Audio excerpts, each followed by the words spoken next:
Hello नमस्कार दोस्तों, मैं राहुल कुमार गुप्ता आपका आपके चैनल आर के जीएस 2.0 में स्वागत करता हूं। जैसा कि आप जानते हैं कि हम लोगों ने क्या किया है, यूट्यूब पर एक टारगेट बैच स्टार्ट किया है। टारगेट बैच का मतलब कुछ खास ये है कि इसमें 200 क्वेश्चन आपको अप्रोक्सीमेट 200 क्वेश्चन आपको करवाए जाएंगे इस बैच में।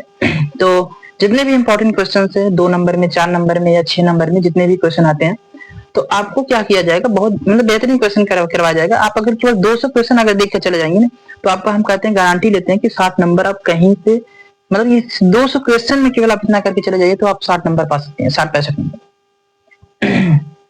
तो कोशिश भी हम करेंगे कि आपको यहाँ से जैसे जो एग्जाम में प्रीवियस ईयर पूछे पहले उससे कम से कम 100, 70, 80 क्वेश्चन प्रीवियस ईयर का करा दें, फिर कुछ अलग से क्वेश्चन हम लाकर आपको यहाँ पर करवा देंगे, ठीक है। लेकिन बस आप ईमानदारी से इसे पढ़िए, क्लास को देखिए और क्लास केवल देखिए ना, क्लास को शेयर भी करिए, अपने मतलब दोस्तों में शेयर करिए, उन्हें बताइए कि हाँ चैनल पर इस तरह कुछ पढ़ाया जाता है, ताकि वो लोग भी आए और हमें भी थोड़ा सा अच्छा लगे कि हाँ लोग मतलब व्यू अच्छा खासा आता है, लोग देखते हैं, तो हमें भी मोटिवेशन मिलेगा, हम भी वीडियो बनाएंगे अच्छे से, ठीक है। तो आप इतना तो कर ही सकते हैं। और एक बार जरूर चैनल को आप सब्सक्राइब कर ही लीजिए। आप तो पहले बार सब्सक्राइब करिए, उसके बाद दूसरों को भी शेयर करिए, उनसे भी कहिए सब्सक्राइब कर लें। और लास्ट में जब वीडियो देख लीजिएगा, देखने के बाद एक लाइक कर दीजिएगा, ठीक है ना, जिससे कि हमें भी थोड़ा सा उत्साह, मोटिवेशन, जो भी कुछ कर सकते हैं आप। तो हम क्या करते हैं, स्टार्ट करते हैं। तो हमने क्या किया, ये हम देखो लेक्चर का नाम तो नहीं बता सकते लेक्चर कौन सा लेक्चर होगा, लेकिन हाँ ये है कि आपका लेक्चर वाइज आपको उसमें लिख कर आएगा कि हाँ प्लेलिस्ट भी बना दी जाएगी, उसे में आप देख सकते हैं।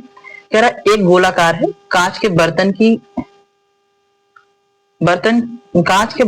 बेलन के आकार की गर्दन है। एक गोलाकार है, कांच के बर्तन के बेलन के आकार की गर्दन है, जिसकी लंबाई 7 सेंटीमीटर और व्यास 2 सेंटीमीटर है, जबकि गोलाकार भाग का व्यास 8.4 सेंटीमीटर है। ज्ञात कीजिए कि बर्तन में कितना पानी भरा जा सकता है। पानी भरने का तात्पर्य जानते हो क्या होता है, इससे हम क्या कहते हैं, अगर सुनो पहले ध्यान से, जैसे बाल्टी में अगर पानी भर रहे हो, गिलास में पानी भर रहे हो, उसे धारिता कहा जाता है। धारिता यदि इसमें धारिता नहीं, उसे आयतन कहा जाता है, वॉल्यूम कहा जाता है। तो हम इसमें क्या निकालेंगे, वॉल्यूम निकालेंगे। लेकिन पहले मैं आपको फिगर से समझा देता हूँ थोड़ा। इसमें है क्या, कह रहा है एक गोलाकार कांच के बर्तन। बर्तन कैसा, गोलाकार। गोलाकार आप समझ पा रहे होंगे इससे कुछ।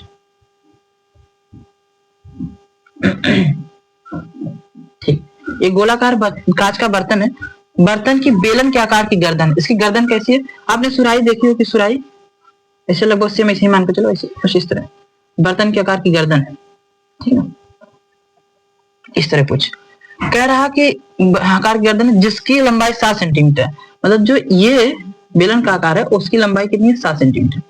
और हमसे कह रहा है इसका व्यास, व्यास जो होता है ये, मतलब व्यास ऊपर से देखोगे ना, ऊपर से इसे दिखेगा, ध्यान से देखना, ऊपर से जब देखोगे इस तरह, और ये व्यास पूरा होता है सर्कल का, रेडियस हो जाएगा इसका आधा 1, तो व्यास कितना दिया गया, 2, व्यास कितना दिया, 2 सेंटीमीटर। और कह रहा है जबकि गोलाकार भाग का व्यास कितना है, इसे गोलाकार ये जो भाग है इसका व्यास दिया गया 8.4 सेंटीमीटर। अगर व्यास 8.4 है तो रेडियस कितनी हो जाएगी, इसका आधा करोगे 2 ने 4 भाग करेंगे आधा, तो 2 चौके 8, 4.2 हो जाएगा, 4.2।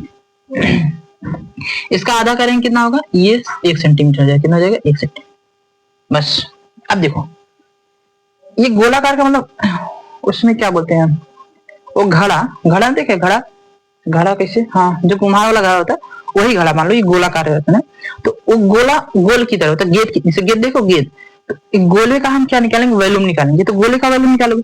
और एक ऊपर तो आपको दिख रहा होगा, क्या दिख रहा है, सिलेंडर है, मतलब बेलन है, ये बेलन का वॉल्यूम, जिससे दोनों का वॉल्यूम ऐड कर दोगे, बस आपका पानी कितना होता है उतना पता जाएगा। जैसे कैसे तो बर्तन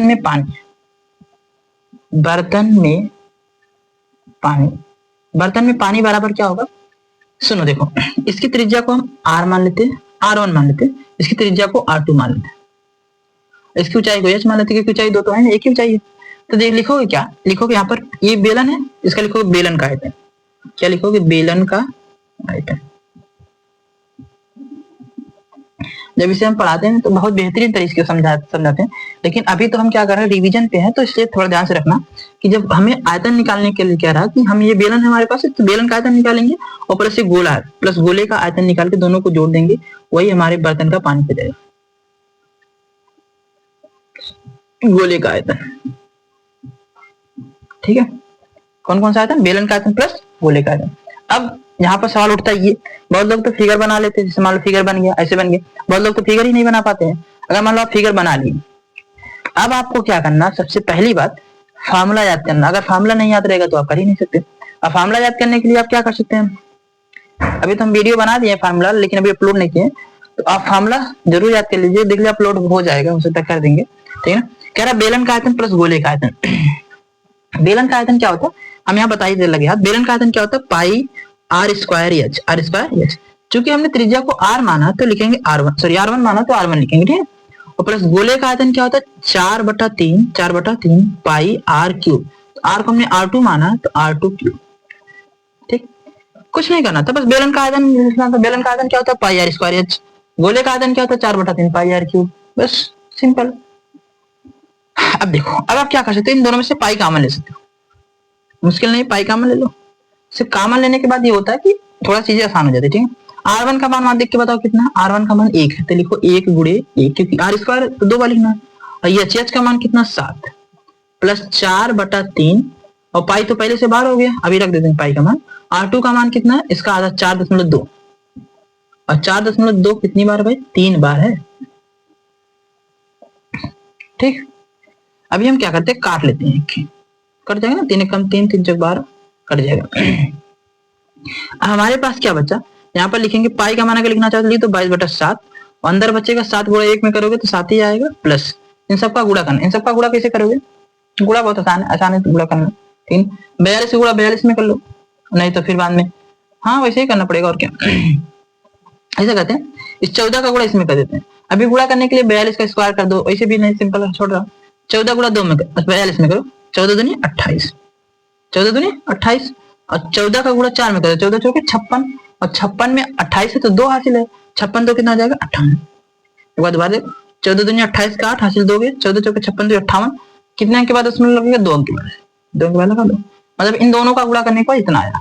अब इन दोनों का गुणा कर लेते हैं, क्या करना है, 4 गुणा 2 में करो, 4 दूना 8, 4 दूना 8, और 4 गुणा 4 में करो, 4 चौके 16, और यहाँ पर कितने अंक के बाद लगाओगे, 1 अंक। अब इन दोनों का गुणा करो, इन दोनों का गुणा, 8 गुणा 8 में 8 64, ध्यान रखना। अभी हमने क्या किया, अब तुम अपने आप से गुणा भी कर सकते हो, ऐसी बात नहीं है। हम इसमें बस इस दोनों का गुणा किया, इन दोनों का गुणा किया, अब दोनों का गुणा करते हैं, ठीक है।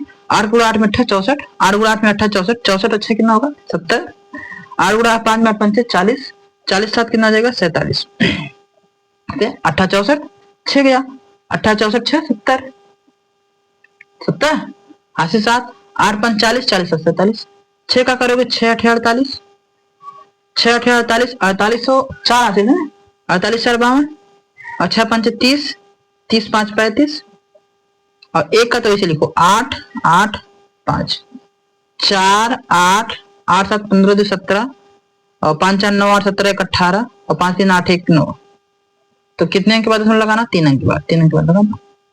तो आंसर में यहाँ पर कितना आ जाएगा, 98.784। वैसे कटा नहीं, कैलकुलेशन ज्यादा इसमें, ठीक है, वैसे कोई बात नहीं, कैलकुलेशन थोड़ा मोड़ा करना चाहिए।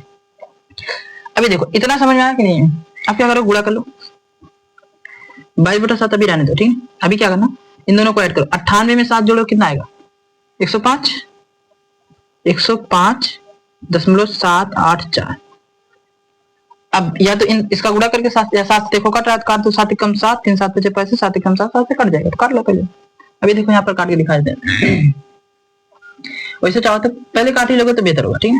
अगर नहीं कटेगा बाई चांस तो क्या करोगे, इन दोनों का सबसे पहले गुणा कर देना, 7 से भाग कर देना, भी कट रहा तो काट लेते हैं, 22 है और गुणे 7 से जब काटोगे ना, काट के दिखाते हैं, 7 कम 7 बचेगा 3, और 3 5 35 7 5 35 दशमलव, 7 कम 7, 7 कम 7, 7 दूना 14, तो बचेगा कितना, 15.112। अब यहाँ से 22 का गुणा कर दो, 22 का पारा आता हो तो 22 का गुणा कर दो, और नहीं आता होगा तो पहले 2 से गुणा कर दो, फिर 11 बच जाएगा, जो तुम्हारी मर्जी। अभी हम सिखा दो, 22 का डायरेक्ट भी गुणा कर सकते हो इसे लिख के, ठीक है, लिख के कर दे, बताओ कैसे।